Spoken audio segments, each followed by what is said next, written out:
Les combats font toujours rage en Ukraine, notamment à Bakhmout, dans l'est du pays. La Russie affirme y avoir fait des avancées, alors que l'armée ukrainienne tient encore la partie ouest de la ville. Ces derniers jours, l'armée russe a également frappé la région de Zaporijia. L'AIEA continue de s'inquiéter pour la sécurité de la centrale nucléaire. En attendant, l'Ukraine poursuit la préparation de sa contre-offensive. L'Espagne a annoncé que les 6 chars Léopard promis à Kiev arriveraient à destination dans la semaine.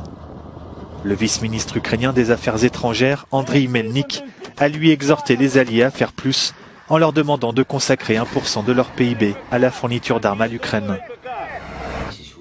Dans son allocution quotidienne, le président Volodymyr Zelensky a annoncé des sanctions contre des centaines d'entreprises qui, selon lui, investissent dans l'agression russe et la soutiennent.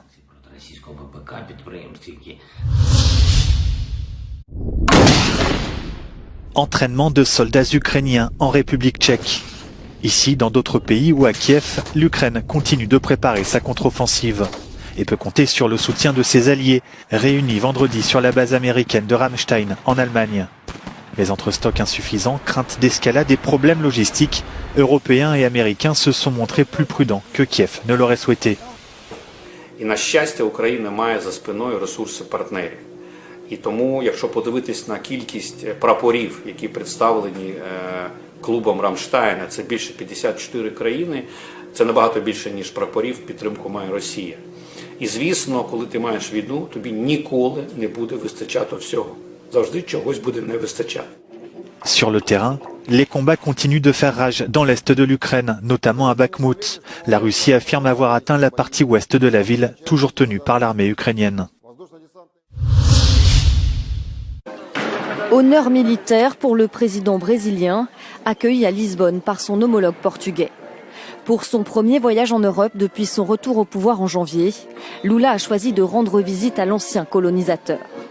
L'occasion pour les deux pays lusophones de renouer des liens abîmés après 4 ans de présidence Bolsonaro au Brésil.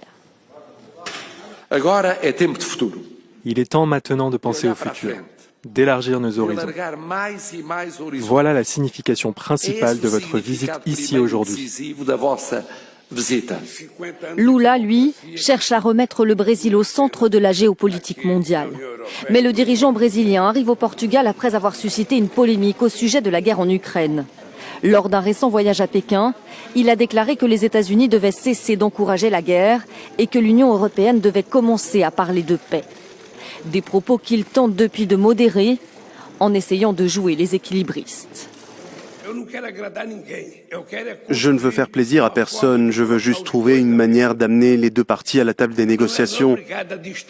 Cette guerre n'aurait jamais dû commencer. La Russie n'aurait jamais dû envahir, mais elle a envahi.